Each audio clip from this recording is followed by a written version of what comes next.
Welcome back, kiddies. I hope you had a great Easter break. I don't know if we did anything special, but hopefully you had some good quality family time like we did.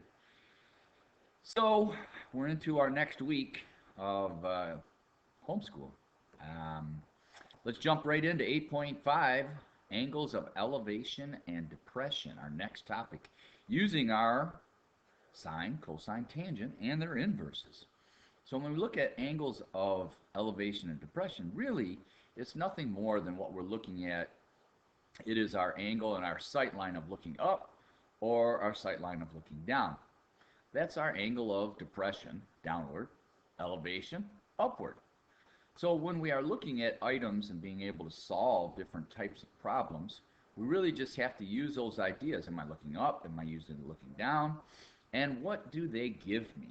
How can I use sine, cosine, or tangent to calculate some of the missing values thereafter? So our first example here in the notes is the angle of elevation from point A, right here, to the top of the cliff. Here's our cliff up here, okay? So I'm going to use my nice little pen here. This is our cliff right here, okay? And so what we want to do is set up, what do we know? Well, what do we really know when we look at our picture up here? I have an angle, and the other information, I want to look at my angle looking up. I need to find x. How high is that cliff? If it's 1,000 feet. Well, I know that from my sine, cosine, and tangent, that when I have opposite over adjacent, I have tangent. So I'm going to use that idea and principle to solve. So I know that the tangent of a 34, that's my angle, is equal to my opposite, x, over 1,000, my 1,000 feet. So what do? Well, I have to solve a little bit, so I'm going to multiply by 1,000 on each side, 1,000 here, and I'm going to multiply by 1,000 over here, and obviously these will cancel. I'm always looking to get x by itself, and by canceling, I now have 1,000 times the tangent of a 34 will equal x, and x is my height up to the cliff. So plug that in your calculator. I would take the tangent of a 34, plug it in, hit enter, times 1,000, and we should get our answer, which is approximately 674.5 feet. Okay? That's how high the cliff would be if I was looking up at a 34-degree angle and I was 1,000 feet from the base of that cliff. All right, let's move on to a couple other ideas and different types of problems. So we got a hilltop here. We're looking up again. Same type of problem. The angle of elevation from point A is 49. If point A is 400 feet, how high is the hill? Well, very similar to what we just did. We take the tangent, opposite, over adjacent. That's what we know. Of a 49 is equal to x over 400. And x would be our angle over, not angle, but our height of looking up. So to get to the next step, we would have to actually multiply times 400 here. These would cancel. Times 400 over here. And we would move on. And next up, we would have 400 times the tangent of a 49 would equal x. Plug that in your calculator. Take the tangent of a 49. Hit enter, or just times 400. And we should get about approximately 460 feet. So the height of our hill is 460 feet, which kind of makes sense. We're looking up at a steeper angle. If we go back to our last problem, our angle was only 34, and we found the height of the cliff to be at 674 because it's less than that distance. Here we're looking up much steeper. We're looking up at 49 degrees, so our height of the cliff is actually going to be the point a little bit more than our distance out. Okay, next problem. We have the angle of the sun. We have the sun up here.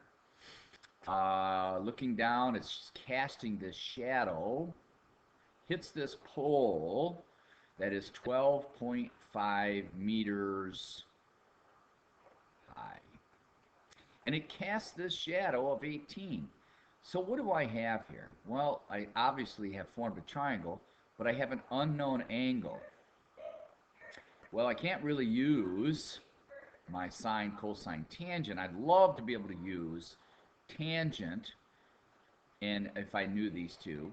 But when we're trying to find the angle, remember, we use the inverse tangent to find angles. We use sine, cosine, tangent to find measurements of sides. So if I set this up, the inverse tangent of my angle, x, is equal to, and remember tangent is opposite over adjacent, so I would plug in 12.5 over 18. So in our calculator, let's do that. Second function, tangent, which is the inverse, parentheses, and we'll plug in 12.5 divided by 18. And if you hit enter, you should get approximately 34.7. And that really is not 7 feet. I messed that up a little bit. Let me fix that here. It's not feet in this case. It should be. Let me move that out. I need to use my marker, don't I? Let's cancel this out. That should be degrees. My bad. I'm going to have to go back and fix that. All right, moving on. Next problem after that, we have skiing. This person is skiing down a slope right here, our skier. Skiing right down the slope.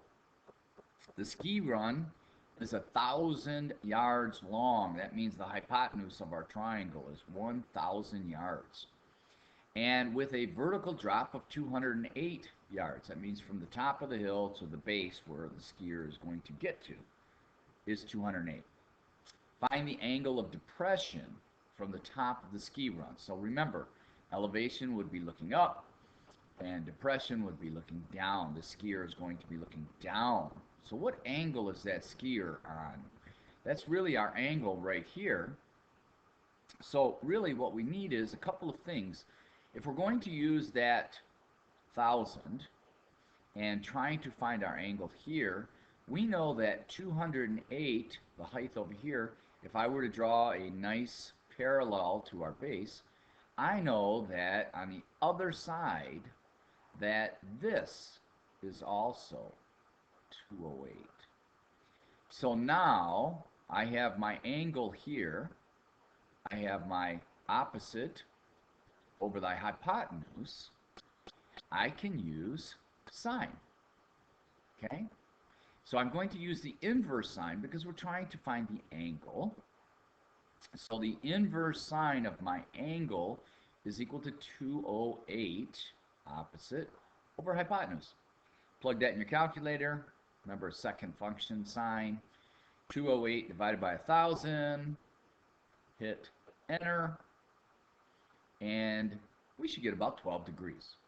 So the slope that we're going down this ski hill is about 12 degrees. Now, I'm wondering if any of you were thinking, well, what about if we looked at it from the underside or in a different fashion, because we actually could use the inverse cosine, knowing we have 208 over 1,000. I know that if I were looking and I had those values, my angle, which is right here in the triangle on the bottom, if I were going to use that, I actually have cosine adjacent over 1,000. And I could find that angle under the skier if I use that formula. So let's try that. Plug it in, inverse cosine, second, 208 divided by 1,000. And we get, if we round, about 78 degrees. I know that's 78, so I know that going across, this is going to be a 90-degree angle if I draw it parallel. So all I have to do is subtract from 90, and I would get my same value where the skier is going down the hill 12 degrees. So there's a couple of ways we can actually go with these problems depending on how you're thinking and the values that they give us. All right, next problem. We have this airplane that when the guy in the tower is looking out at our plane out here, here's our tower, it says from the top of a 120-foot tower over here, the air traffic controller observes an airplane on the runway. He's looking down at a 19-degree angle down our hill. How far from the base of the tower is the airplane? Well, we could do a couple of things. We could take 19 degrees and say that this height over here is 120. But we also know that if we draw a straight line out, we have parallel lines cut by a transversal. And from our previous knowledge, if this is 19, we know that the alternating interiors, this is 19. So now using that information, I have a 19-degree angle right here. And what other information do we have? We have opposite over adjacent. What is opposite over adjacent? That would be our tangent formula. And we know this is a 19. So we now can use tangent of a 19 is equal to 120 opposite over x adjacent. Now remember, in any of our solving, we are always looking to get x equals, and then we can do our final calculation. So, first off, I'm going to multiply by x, because multiplying by x will eliminate my x's here, and that will leave me on my next line. By doing that, I should have x times the tangent of a 9. Crossing those out, I would end up with x times the tangent of a 19 is equal to 120. I still don't have x by itself. Well, I know that if I divide by x on the left, my x's will cancel, but it doesn't do me any good by dividing by x. It just ends up over on the right. But if I divide by the tangent of a 19 on both sides, I now will be left with my x value by itself, because these will cancel. Nice. And I will get x equals 120 divided by the tangent of a 19. So let's plug that in our calculator. 120 divided by tangent 19, hit enter, and 348.5 would be our distance the airplane is from the base of the tower. Pretty cool. So there's different ways to go about angles of elevation and depression depending on what you see in our angles, or if we're missing angles. So I'm hoping this helps. Take a look at some of the practice problems, and I'll be back with you soon. Miss you guys.